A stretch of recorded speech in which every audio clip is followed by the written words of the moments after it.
If it weren't for a comment yesterday by my good old friend, my good old internet YouTube friend Tony, I would not have realized that this video marks the halfway point of this enterprise and jackassery. Or is it jackoffery? Oh, this exercise of mental masturbation that I'm calling the daily dose of lamb dog.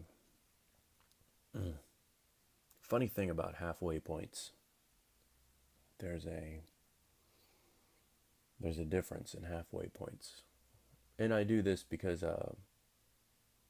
not do this, but I mention this because I do these workouts that take a certain amount of time, and the trainer likes to point out, like halfway through, like, okay, you're at the halfway point. So you have these days where, wow, halfway, I'm halfway done. I can do that again. I can get it done. Sort of a glass is half full type thing. And then the pessimistic side is, man, I'm halfway there. It took everything I could possibly do to make it to this halfway point, and there's no way I can do what I just did again because I'm spent. That has nothing to do with what we're talking about, of course. All I got to do is hit the little record button at Lambdog One Studios, flap my gums for a few minutes, and we call it a day. But halfway point, I don't think there's much special about it. I will say, it's funny. I didn't get a comment out of Robbie G for, gosh, weeks. I tell you, weeks. And he, I do a thing about returning to finance, and it piques his interest. That's cool. It was cool to hear from him. Regardless, it makes me almost want to make different videos about the things that I know certain of you take interest in, just to see if I can get a comment out of you. There's something to think about. Am I making this video just to squeeze a comment out of your ass? But in reward for Robbie GTV coming back and then rejoining the audience, I guess I could be a little, I want to be a little vague because I want to be responsible in what I share. Because for those who make financial type videos, I don't, either I don't think people realize it, or I don't think they care how easily it is to influence other people to make the wrong decision. It happened to me quite a bit as I was making financial videos, but and anybody that watches a video by a garage mechanic talking about such things, I mean, you're gonna get what you get, right? If if you just follow what another person says because it seems like they're in the know, you're gonna get the value of your ignorance in doing so. It's no different than anything that a person's ignorant to.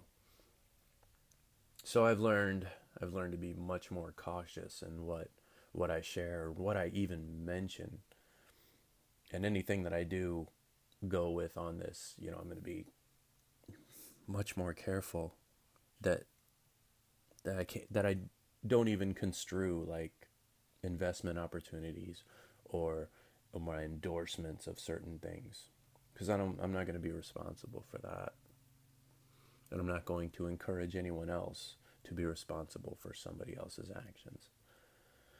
I don't think it's good, man. I think it's bad karma.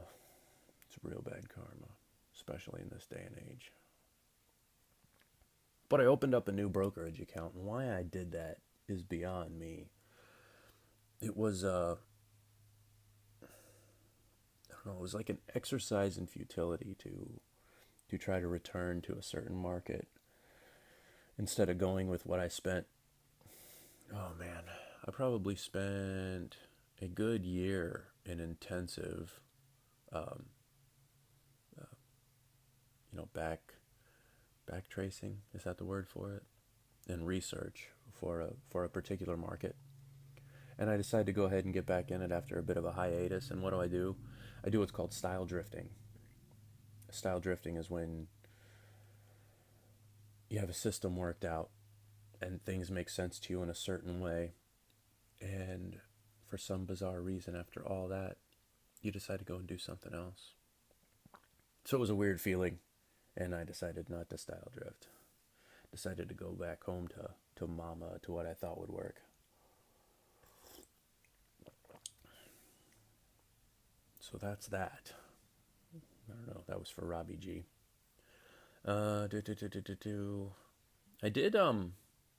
I guess if it's gonna be some sort of a halfway point spectacular, I wanted to, and I can't seem to get anybody like pinned down. I wanted to do like guest host daily doses, and I need to be a little bit more aggressive in securing the footage from that. And I probably will. That'd be kind of fun because I know a lot of people that are much more entertaining to watch on YouTube than I am. So I think y'all enjoy it, and I think it's the reason why more than a few viewers watch my crap, because of my association with other people that are actually fun. So we'll do that. I'll try to take care of you, and then I got hopefully, and this is actually related to the this is related to the financial side of it. Hopefully, she still holds to it, but a remarkably famous guest may be in the works. I don't know.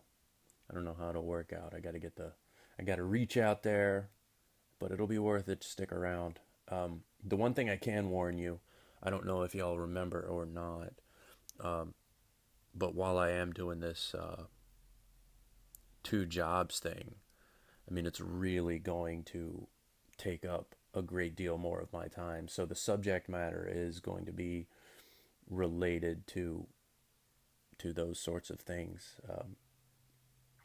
So I mean, basically what I got going on at the moment in my life, I've got work, the primary work. I've got my secondary work, which is the finance stuff, and then family, and then hunting. So I don't know how many things are going to be really outside of that purview, but thank you everyone who's stuck through this from the beginning. You know, I wish I could say it's been a joy. There's been times that it's been a joy, and there's been times that, I'll be honest, it's been a chore. I will tell you, any time that you see me post, like in the afternoons and the evenings, yeah, that's pretty much chore mode. Like, where the only reason why I'm posting a podcast or video, depending on the format of that time, to YouTube is because of that daily obligation. All right, we will catch y'all on the downside, and look forward to some rejuvenated content. Because by YouTube standards, I won't let you down. Shit, what's the most? What did I say? If the idea of a viral video is a octopus playing with a coconut, I think I can whip out something like that. All right, y'all take care, and thank you for taking your daily doses.